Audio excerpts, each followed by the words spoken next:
सीखा था कि एक्सेलरेशन क्या होता है, एक्सेलरेशन क्या क्वांटिटी है, मतलब एक्सेलरेशन स्केलर है या वेक्टर है। तो ये सब हम लोगों ने पिछले लेक्चर में सीखा था कि जो एक्सेलरेशन है वो कैसी क्वांटिटी है, वेक्टर क्वांटिटी है। और अगर एक्सेलरेशन वेक्टर क्वांटिटी है इसका मतलब ये वेक्टर्स के जितने भी लॉज है सबको फॉलो करेंगी। ठीक है, अब हम आज के लेक्चर में बात करते हैं टाइप्स ऑफ एक्सेलरेशन की। तो सबसे पहला जो टाइप्स ऑफ एक्सेलरेशन में आता है वो है यूनिफॉर्म एक्सेलरेशन। क्या होता है यूनिफॉर्म एक्सेलरेशन? तो if a body travels in a straight line and its velocity increases in equal amount in equal interval of time, यानी उसकी जो वेलोसिटी है वो इक्वल अमाउंट से इंक्रीज हो इक्वल इंटरवल में, तो उस कंडीशन में जो एक्सेलरेशन होगा उसको हम बोलेंगे यूनिफॉर्म एक्सेलरेशन। इसका एग्जांपल समझते हैं। जैसे मान लो एक कोई भी साइकिलिस्ट है, वो साइकिल चला रहा है और साइकिल चला रहा है, लेकिन कंडीशन क्या है कि वो एक स्लोप पे साइकिल चला रहा है, और जब वो टॉप पे पहुंच गया तो वहां से वो नीचे आना स्टार्ट कर रहा है, लेकिन वो पैडल नहीं चला रहा। इसका मतलब कि साइकिल खुद ब खुद नीचे आ रही है, तो उस कंडीशन में उसका जो एक्सेलरेशन होगा वो यूनिफॉर्म एक्सेलरेशन होगा। या और अगर हम सिंपल तरीके से समझें तो जैसे एक ऑब्जेक्ट है उसको हमने नीचे गिरा दिया किसी बिल्डिंग से, जैसे ही वो नीचे मूव कर रहा होगा अब उसको ग्रेविटी अपनी तरफ खींच रही होगी, तो उसका जो एक्सेलरेशन होगा वो कैसा होगा, uniform acceleration. Second one is non uniform acceleration. तो जैसे यूनिफॉर्म एक्सेलरेशन है उसी का अपोजिट नॉन यूनिफॉर्म एक्सेलरेशन बन जाएगा। तो डेफिनेशन क्या बनाओगे, तो हम बोलेंगे if during motion of a body its velocity increases by unequal amount in equal time। इसका मतलब इंटरवल ऑफ टाइम इक्वल ले लें लेकिन वेलोसिटी अनइक्वल हो, तो उस कंडीशन में हम बोलेंगे क्या कि एक्सेलरेशन कैसा है, नॉन यूनिफॉर्म। एग्जांपल से समझते हैं भाई। जैसे मान लो हम कार चला रहे हैं, और कार चला रहे हैं कहाँ पे, किसी क्राउडेड रोड पे, तो उस कंडीशन में क्या होगा, कभी हमारी स्पीड ज्यादा हो जाएगी कभी कम हो जाएगी, तो उस कंडीशन में एक्सेलरेशन कैसा होगा, नॉन यूनिफॉर्म एक्सेलरेशन होगा। ठीक, या जैसे मान लो ट्रेन है, ठीक है, वो प्लेटफॉर्म पे आ रही है, तो उस कंडीशन में उसका एक्सेलरेशन भी अनइक्वल हो जाता है, तो उस कंडीशन में एक्सेलरेशन क्या कहलाएगा, non uniform acceleration. Third one is positive acceleration. Positive का मतलब क्या हो गया, if the velocity of an object increases with respect to time in the same duration.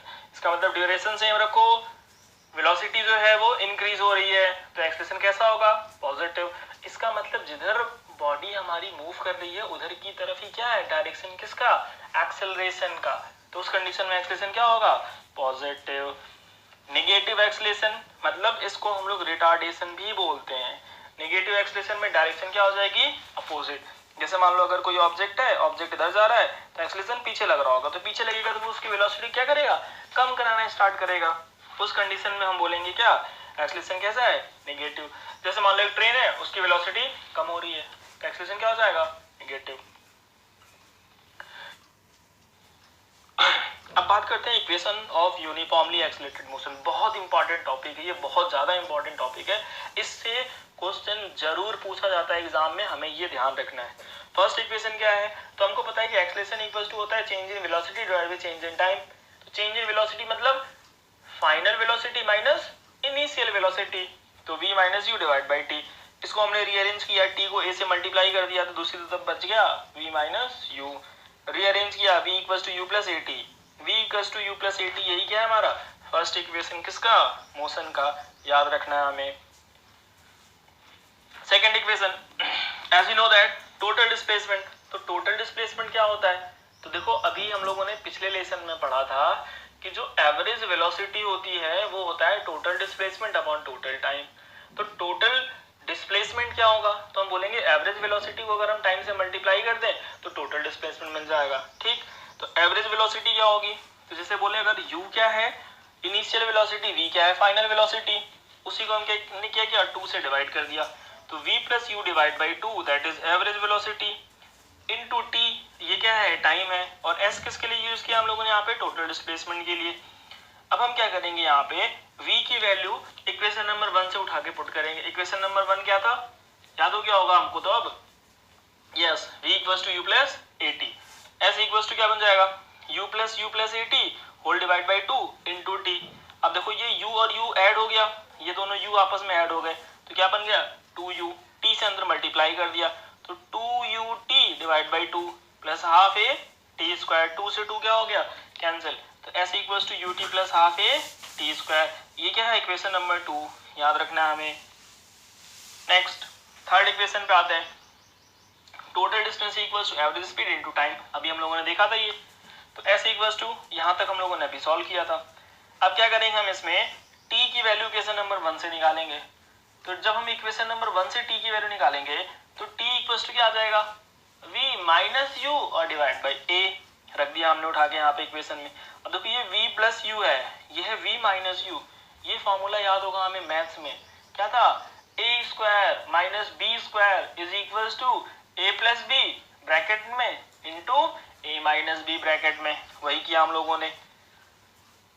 तो 2as इक्वल्स टू क्या बन गया v square minus u square, तो v square equals to u square plus 2as। ये क्या है हमारा third equation. तीनों इक्वेशन याद हो गए हमें। Equation number 1 v equals to u plus a t, equation number 2 s equals to u t plus half a t square, equation number 3 v square plus equals to u square plus 2as। याद रहेगा v क्या है final velocity, u क्या है initial velocity, a क्या है acceleration, constant acceleration याद रखना हमें अब, क्योंकि ये इक्वेशन यूनिफॉर्मली एक्सेलरेटेड मोशन के लिए है। ठीक, s क्या है टोटल डिस्प्लेसमेंट। ठीक है, आगे बढ़ते हैं।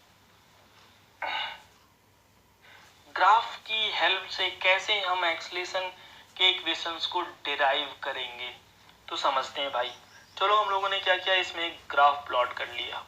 ग्राफ किसके बीच में, वेलोसिटी और टाइम के बीच में। तो देखो ये हमने यहाँ से स्टार्ट किया, यानी एवरेज वेलोसिटी कितनी हुई, इनिशियल वेलोसिटी कितनी हुई u, तो फाइनल वेलोसिटी कितनी हो गई v, ये वाला ग्राफ। अब देखो जब भी वेलोसिटी और टाइम का जो ग्राफ होता है, इससे जो एरिया इनक्लोज होती है ये हमको टोटल डिस्प्लेसमेंट की वैल्यू देती है।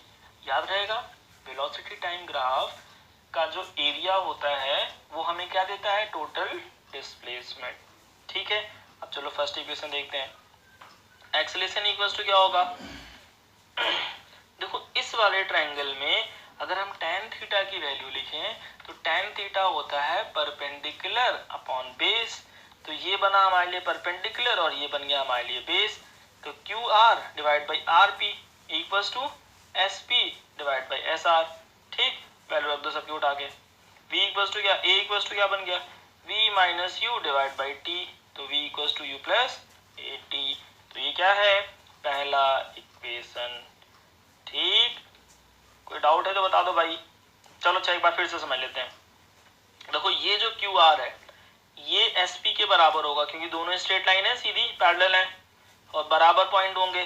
तो जो ये वाला डिस्टेंस होगा वही ये वाला भी डिस्टेंस होगा, तो उसको हम बोल सकते हैं क्या, यहाँ से यहाँ तक की वैल्यू कैसे लिखेंगे हम, तो बोलेंगे भैया ये पूरी वैल्यू में से अगर हम ये वाली वैल्यू माइनस कर दें तो पूरी वैल्यू कितनी है v, और ये वाली वैल्यू कितनी है u, तो कितना बन गया v माइनस यू।